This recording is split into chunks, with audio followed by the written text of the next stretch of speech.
আরাফাতের ময়দানে লক্ষ লক্ষ মানুষের মাথার উপর একটা ছায়ার ব্যবস্থা করেছে শহীদ জিয়া। কি গাছ দিয়ে? ওখানে জিয়া ট্রি বলে, সাজারাত জিয়া। আমি নিজে ওই গাছের ছায়া পেয়েছি। শুধু বাংলার মানুষ না, পৃথিবীর 257টা রাষ্ট্র আছে, যেখান থেকে এই মানুষ যায় এই আরাফাতের ময়দানে যাওয়াই লাগে। কি হজের যে 3টা ফরজ, তার একটা ফরজ ওইটা না গেলে তো হজ হবে না। আল্লাহ বলেন, আমি সম্মান আর মর্যাদা বাড়াচ্ছি এবং সামনেও বাড়াবো। কাদের? এই পৃথিবীতে যারা ঈমান আনে এবং যারা ইলম পায়, এই দুইটার সমন্বয় যাদের ভেতরে পাওয়া যাবে, দিন যত যাবে তাদের মর্যাদা বাড়তেই থাকবে। আর এই দুইগুলো নেই যাদের, হয়তো সামনাসামনি মানুষ আপনাকে ভালো কথা বলতে পারে, সম্মান দিতে পারে, কিন্তু মন থেকে সম্মান আসবে না। ইন্নাল্লাযীনা আমানু ওয়া আমিলুস সালিহাত সায়াজআলু লাহুমুর রহমানু মুদ্দা। সূরা মারইয়ামের 96 নম্বর আয়াতে আছে, যারা ঈমান আনে আর ভালো কাজের আঞ্জাম দেয়, আমি আল্লাহ সৃষ্টি জগতের ভেতরে তাদের জন্য আলাদা একটা মহব্বত, ভালোবাসা পয়দা করে দিই।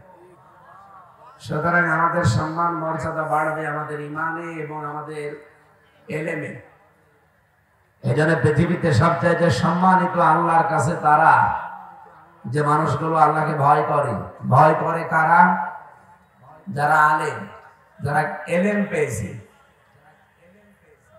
ইলম যারা পেয়েছে, এই মানুষগুলোর সম্মান বাড়বে কখন? যখন তারা ইলম অনুযায়ী কাজ করবে। বাংলাদেশে বহু মানুষকে সামনাসামনি মানুষ ভয় করে, সম্মান দেয়, পেছনে সম্মান দিতে চায় না। তাদেরও জ্ঞান আছে, কিন্তু জ্ঞান অনুযায়ী তাদের কাজ নেই। কথা বোঝেন? এদিকে তাকান। এখানে জ্ঞান অনুযায়ী যদি আপনি কাজ না করেন, আপনার মর্যাদা আল্লাহ জীবনেও বাড়াবে না। ওমান আসলামু মিম্মান কাতামা শাহাদাতান ইনদাহু মিনাল্লাহ ওয়া মাল্লাহু বিগাফিলিন আম্মা তা'মালুন। সূরা বাকারা প্রথম নাম্বার পারার 20 নাম্বার পৃষ্ঠা 13 নাম্বার লাইনের 140 নাম্বার আয়াতের শেষের দিকে আছে। আল্লাহ পাক বলেন, পৃথিবীতে তোমরা আলেম মনে করো ওই মানুষগুলোকে না। আসলাম ইসমে তাফসীর, এর চাইতে বড় শব্দ আরবিতে আর নেই। এটা সুপারলেটিভ ডিগ্রি বলা হয়। রব্বুল আলামিন বলেন, আমি আল্লাহর দৃষ্টিতে সবচাইতে বড় জালেম দুনিয়ায় ওই লোকটা যার কাছে কোরআনের জ্ঞান থাকার পরও দুনিয়ার স্বার্থে গোপন করে রাখে। আর এটা বাংলাদেশে বেশি। এক কথা বোঝেন? সুতরাং জ্ঞান অনুযায়ী যদি আমল আপনি করেন, নবীদের দিকে তাকান, তারা জ্ঞান অনুযায়ী আমল করেছিল না করে নাই? এই জন্য প্রত্যেকটি নবীর সম্মান মর্যাদা আকাশচুম্বী। রব্বুল আলামিন বলেন, ইয়া হাসরাতান আলাল ইবাদ মা ইয়াতিহিম মির রাসূলিন ইল্লা কানু বিহি ইস্তাহজিউন। সূরা ইয়াসিনের 30 নম্বর আয়াতে আল্লাহ বলেন, আমার আফসোস হয়, আমার আক্ষেপ ওই বান্দাদের উপরে, এমন কোন নবী রাসূল পাঠালাম না যার সাথে সমসাময়িক মানুষেরা ঠাট্টা করে নাই, বিদ্রুপ করে নাই। বাবা বাগেরহাট বাসী বলেন তো, নবীদের চরিত্র খারাপ ছিল? তারা মানুষের মাথায় লাঠি দিয়েছে, কারো জমির আইন কেটে নিয়েছে, কারো মেয়ে নিয়ে চলে গেছে। কেন তাদের উপর অত্যাচার? একটাই কারণ, তারা জ্ঞানের উপরে আমল করেছে। কিয়ামত পর্যন্ত যারা জ্ঞানের উপরে আমল করতে থাকবে, তাদেরও ঠিক নবীদের মতো অবস্থা হবে। নবীদের সবচাইতে শোচনীয় অবস্থা করেছিল ওই জামানায়, তাদের নাম পর্যন্ত তারা পাল্টিয়ে দিয়েছিল। আমি বাইরের দেশগুলোতে যখন যাই, দেখি খ্রিস্টান, ইহুদি, বৌদ্ধ এদের সাথে মিশি। ট্রেনে হোক, বাসে হোক, বিভিন্ন খাবারের জায়গায় যখন বসে এক জায়গায় একটু কথা বলি, জিজ্ঞাসা করলে আপনার নবীর নাম কি? যদি ইহুদি হয় বলে জোসেফ। জোসেফ মানে মুসা আলাইহিস সালাম। ওরা মুসা বলে না, বলে যোসেফ। নবীদের নামই পাল্টিয়ে দিয়েছে। খ্রিস্টানের সাথে যদি জিজ্ঞাসা করা হয় আপনার নবীর নাম কি, বলে যিশু। যিশু মানে ঈসা আলাইহিস সালাম। এ পৃথিবীতে বহু নবীর নাম পর্যন্ত তারা পাল্টিয়ে দিয়েছে এবং এই নাম পরিবর্তনের হিড়ি বাংলাদেশে পর্যন্ত চলছে। আপনি বিমানবন্দরের নাম ছিল শহীদ জিয়া বিমানবন্দর, নামটা পাল্টিয়ে দিয়ে অন্য নাম দিয়েছে।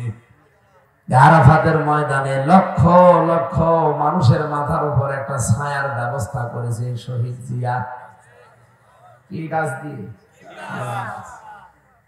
ওখানে জিয়া ট্রি বলে, সাজারাত জিয়া।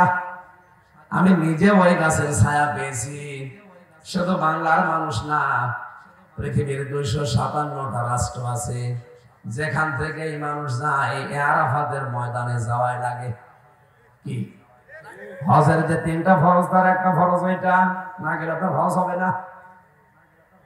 এজন্য সারা পৃথিবীর মানুষ যে ওই গাছের ছায়া যখন আশ্রয় নেয়, এমনিতেই মরুভূমির দেশ উত্তপ্ত, মানুষ যখন একটু ছায়া পায়, ওই 45-50 ডিগ্রি চলছে, ওই জায়গায় যখন একটু ছায়া পায় মনে হচ্ছে আমি জান্নাতে আছি। তখন মন থেকে দোয়া চলে আসে, আল্লাহ এই ছায়া যিনি দিলেন তাকে তুমি মাফ করে দিও। এই জন্য কাবার ইমাম 16 সালে আমি নিজে শুনেছি, উনি খুতবা দিতে গিয়ে শহীদ জিয়াউর রহমান এর নাম ধরে দোয়া করছিলেন। কি ক্ষতি হচ্ছিল, জিয়া আন্তর্জাতিক বিমানবন্দরে নামটা থাকলে কেন আপনি কেটে দিলেন? হিংসার বশবর্তী হয়ে সব জায়গায় তো বাবার নাম দিচ্ছিলেন, কিন্তু এখানে আপনি দিতে পারেননি, কারণ জানে যে যদি কোনোদিন পরিবর্তন হয় আমার বাবার নামও সাথে রাখবে না। ওইটা বাদ দিয়ে এমন এমন জায়গায় দিয়েছে যেখানে জানে যে পরিবর্তন হতে পারে। আপনি দেখেন টয়লেটে পর্যন্ত লেখা আছে বঙ্গবন্ধু টয়লেট। একটা কথা হবে, আগস্টের 5 তারিখের বিকাল 5টা বাজতে বাজতে জনগণ সব পাল্টিয়ে ফেলেছে। এখানে নাম পরিবর্তনের হিড়িক এটা ইহুদি আর খ্রিস্টানদের। ওয়ালা তালমিজু আনফুসাকুম ওয়ালা তানাবাসু বিল আলকাব ইলা আখির আয়াত। সূরা হুজুরাতের 11 নম্বর আয়াতের মাঝের অংশে আছে, আল্লাহ পাক বলেন সাবধান, কারো নাম পরিবর্তন করে দিবা না। যারা নাম পাল্টিয়ে ডাকে, উলট পালট করে মানুষকে ডাকে, একজনের নাম আব্দুল কুদ্দুস, আপনি ডাকেন এই কুদ্দুস চা, এরকম মানুষ নেই?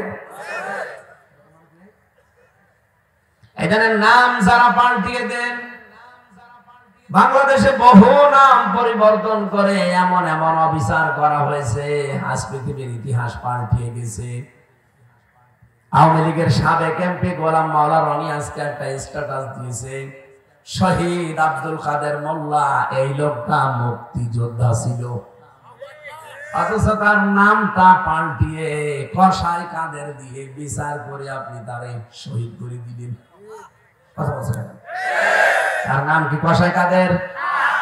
আমি নিজে গিয়েছিলাম ফরিদপুরের সদরপুরে তার বাড়িতে, তার খবর দেখে আসলাম। তার ভাইটাও বলছিল যে না, কিসের কসাই কাদের, আমার ভাইয়ের নাম আব্দুল কাদের মোল্লা। আর আপনি নাম পাল্টিয়ে তারা দুনিয়া থেকে বিদায় করে দিলেন। এই যে শবে বরাতের নাম শুনি আমরা, মাত্র আর একটা দিন আছে, নিসফে শাবান বলা হয় যেটাকে। হযরতে আয়েশা থেকে বর্ণিত, নবীজি জানিয়েছেন প্রথম আসমানে আল্লাহ এ রাতে এসে আমাদেরকে ডাকতে থাকবেন যে মাফ যদি পেতে চাও আমি আল্লাহকে বলো, আমি আল্লাহ মাফ করে দেব। কিন্তু 2 প্রকার মানুষকে আমি আল্লাহ এই শবে বরাতে, শবে কদরে মাফ করব না। 1 নম্বরে যারা মানুষ হত্যাকারী। এই কথা বলছেন। সুতরাং বিচারের নাম দিয়ে বিচারের কিলিং যারা করেছেন, হত্যাকাণ্ড যারা ঘটিয়েছেন, আপনিও মানুষ হত্যাকারী। সবে বরাত সবে কদর না, আরশের পায়া ধরে কাঁদলেও আপনাকে আল্লাহ মাফ করবে না। যাকে হত্যা করেছেন তার বাবা মার কাছে, তার সন্তানের কাছে, তার স্ত্রীর কাছে আপনাকে আগে বলা লাগবে। সে লোকটা বারবার যখন যাবেন ফাঁসির কাস্টে, যেদিন যাবেন ওই দিনও সন্ধ্যা বেলায় তিনি ইফতারি করার পরে চা খাচ্ছিলেন, তার স্ত্রীকে নাম ধরে ডাকতেন পিয়ারি। যে সাক্ষাৎ শেষ সাক্ষাতে গেছে, বলছে তুমি এখন চা খাও আবালা করে। বলছে পিয়ারি আমি রোজা ছিলাম, কিছুক্ষণ আগে ইফতারি করে, যেহেতু আর 3 ঘন্টা পরে 10টায় আমার ফাঁসি, এখন বাজে 7টা, আমি প্রস্তুতি নিয়ে আছি, এই চাটাই আমার শেষ খাবার। তুমি যতগুলো হক আমার উপরে ছিল আমি আদায় করতে পারি নাই, মাফ করে দিও।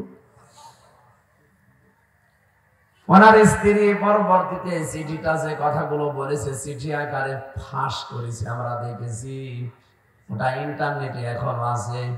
মনে হচ্ছে যে উনি শ্বশুর বাড়ি যাবে, রেডি হয়ে বসে আছে।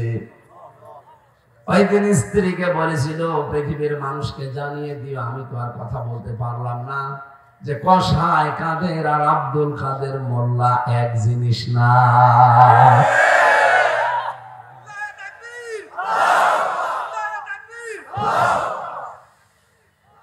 আপনাদের পাশের জেলা পিরোজপুর বাংলার কৃতি সন্তান না, বিশ্বের ভেতরে একজন কৃতি সন্তান। যখন তার রায় ঘোষণা হয় ফাঁসি দেয়নি, শুধু রায় দিয়েছিল। ওই সময় আইন মন্ত্রী ছিল শফিক আহমেদ। ওনার সাথে পার্সোনাল একজনের পরিচয় ছিল, তিনি আজকে আমার সাথে সাক্ষাৎ। তিনি বলছিলেন যে ওই সময় ব্যারিস্টার শফিক আহমেদ আইন মন্ত্রী, রায়টা পাশ হওয়ার পরে সে আফসোস করেছিল, পৃথিবীর ইতিহাস এইটাই প্রথম যে দুনিয়ায় একজনের ফাঁসির শুধু রায় হওয়ার পর 300-র উপরে মানুষ জীবন দিয়ে দেয়, পৃথিবীতে আমরা পাইনি। আপনি মরে যান তো আপনার জন্য কোন ছাগল মরে কিনা আমি দেখবো। আপনি পালিয়ে যাওয়ার পরে কে আপনার জন্য কান্নাকাটি করেছে? পরের দিন শুনলাম যে আপনি চলে গেছেন, এই দেশটা নাকি অন্ধকারে ডুবে গেছে। কে বলেছে? আরো আলোকিত হয়েছে। সাবেক আইন মন্ত্রীর কথা আপনি চিন্তা করেন, সেটা প্রকাশ্য ইসলামের দুশ্মন শত্রু, অথচ বলছে এই লোকটাকে শুধু রায় দিয়েছিলাম, এখনো তো কার্যকর করি নাই। রায় দিয়ে 300 মানুষ জীবন দিয়ে দিল। রায় যদি কার্যকর করতাম তো কি হইতো দেশে? এটা দুনিয়ায় না, এই বাংলাদেশে না, পৃথিবীর ইতিহাসে এই মনে হয় প্রথম। অথচ তার নামটা আপনি পাল্টিয়ে তাকেও আপনি সারাটা জীবন জেলে রাখলেন। 13টা বছর অন্ধকারে ধুকে ধুকে তাকে মারলেন, শেষ পর্যন্ত ইনজেকশন দিয়ে মেরে ফেললেন। তার নাম হচ্ছে দেলাওয়ার হোসাইন সাইদি, তার সার্টিফিকেট এখন আছে। আপনি নাম দিয়ে দিলেন পাল্টিয়ে দিল সিদ্ধার। এ বাংলাদেশে নাম পরিবর্তনের হিড়িক যা চলছে, হেফাজতের সাবেক আমির আল্লামা শাহ আহমেদ শফি রহমতুল্লাহ আলাইহি, জালেমরা তার নামও পাল্টিয়ে দিয়েছে তেতুল হুজুর। এই কথা বলছেন কেন? হযরত ইব্রাহিম নবীর নাম তারা পাল্টিয়ে দিয়েছে আব্রাহাম।